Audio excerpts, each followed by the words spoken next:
Agora a gente volta a falar com o Rodrigo Loureiro. Rodrigo, aquele papo do futebol rendeu, né? Muita gente comentando na internet. Rendeu, né, Marcelo? Futebol sempre um assunto que rende audiência, rende assunto, rende conversa em bar, conversa em restaurante e conversa aqui também no Real Time. E a gente tem agora mais um convidado de peso aqui, que é o Amir Somoji. Ele é sócio da consultoria Sports Value e vai falar sobre isso com a gente, né? Perfeito, perfeito. Amir, você está ouvindo a gente? Estou ouvindo, obrigado pelo convite, parabéns pela estreia do canal. Muito legal. Amir, obrigado por estar aqui com a gente, né, conversando, falando um pouquinho sobre futebol, né, um tema tão agradável, talvez não pela situação da seleção brasileira atualmente, mas vamos falar um pouquinho, né? A gente conversou ontem, né, sobre essa questão do público nos estádios, né? Hoje saiu a matéria no Real Time, no Times Brasil, perdão. Queria entender com você, Amir, essa questão dos patrocinadores, né? A gente fala desse desinteresse do público aumentando, né, pela seleção brasileira, né, as pessoas perdendo o interesse, mas a gente viu também nos últimos 2022, 2023 e agora em 2024, os principais patrocinadores da seleção, os patrocinadores master, eles renovando os contratos. Queria ouvir de você assim um balanço sobre como que você enxerga essas renovações ao mesmo tempo em que a gente tem essa queda do interesse do torcedor brasileiro.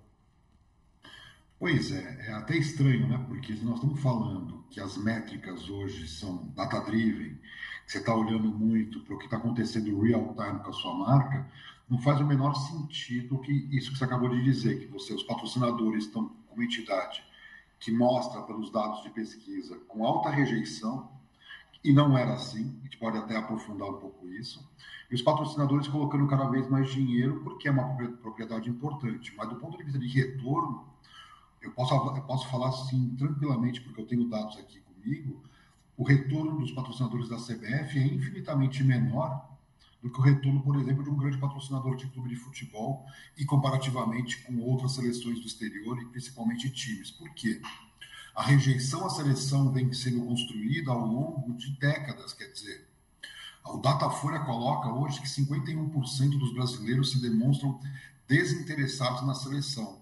E esse índice, depois do pentacampeonato de 2002, era de menos de 11%.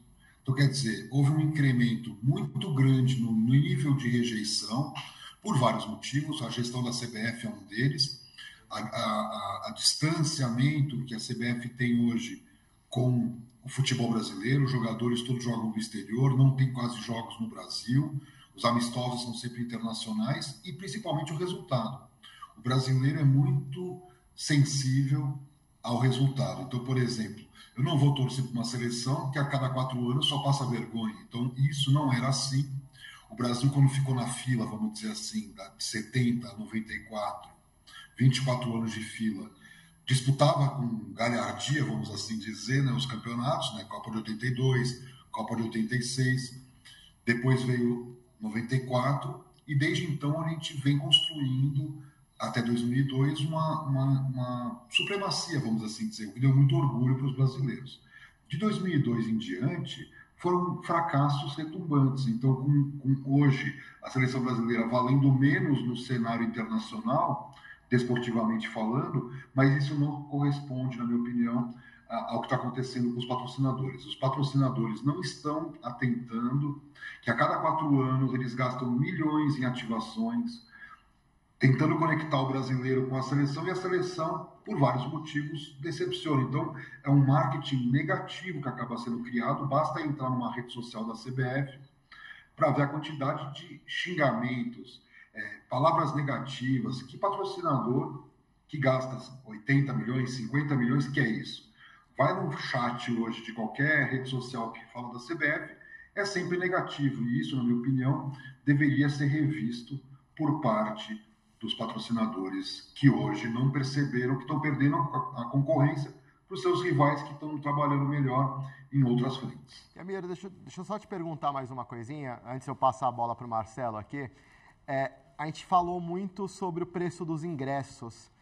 Esse valor, na sua opinião, esse valor que a CBF está praticando para os jogos da seleção brasileira, a gente viu ingressos a R$800, claro que esse é o ingresso do preço inteiro, né? Ainda tem a meia entrada, mas esse valor é um valor considerado muito alto? É um valor considerado aceitável? Qual que é a sua visão em relação a isso?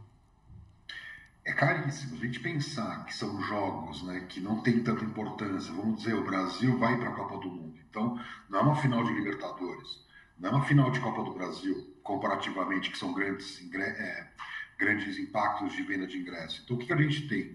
Um jogo que, na cabeça do administrador, né, do gestor do jogo, vale muito. Então, ele põe 800, 700, 600, e do outro lado, o mundo real, que é o torcedor dizendo o seguinte: eu não vou pagar R$800 para ver se a seleção tivesse ganhando, fosse hexacampeã, talvez correspondesse. Caso, por exemplo, da seleção da Argentina, que hoje está numa situação melhor e fatura mais em patrocínios, por exemplo, do que a CBF, até porque a abrangência da AFA hoje é global por conta do Messi. Então eu vejo hoje a gestão da CBF desconectada com a realidade, e você tem um jogo da seleção, com a importância que isso representa, com estádio não lotado, está muito mais ligado ao erro na precificação do que qualquer outro elemento.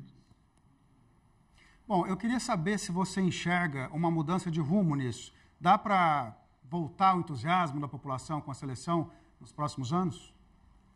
A grande questão é a seguinte, como eu falei no início, a questão do desempenho, ele é o fator principal. Então, ninguém está preocupado com a gestão da CBF, que os patrocinadores estão gastando dinheiro errado, que o Brasil, por exemplo, podia ser muito melhor em marketing, internacionalmente falando até, se o Brasil tivesse sido hexa em alguma dessas ocasiões. O que acontece é que nós vamos chegar agora na Copa de 2026 com 24 anos de fila.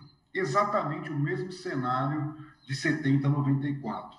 E eu não vejo, na própria imprensa esportiva, na torcida, uma pressão como você via naquela Copa para 94. Quer dizer o seguinte, que o Brasil perdeu até essa capacidade de pressionar a seleção, de vaiar, de cobrar. E eu não vejo mudanças, desde o presidente Ricardo Teixeira, depois teve Marco Polo, depois veio o Marinho, teve o Marinho antes, né? Depois teve o Rogério Caboclo e tantos outros presidentes, até o Edinaldo de agora.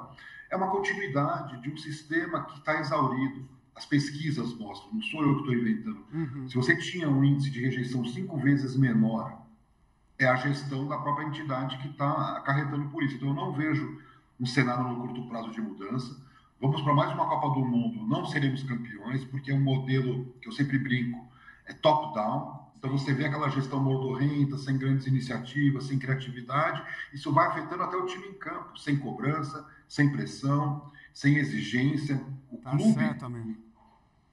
clube do Vini Júnior, por exemplo, cobra ele diariamente que ele desempenhe. Na seleção parece uma grande festa, então eu acho que esse talvez seja a mudança que nós não veremos no curto prazo. Tá certo, Amir. Muito obrigado pela sua participação aqui no Real Time.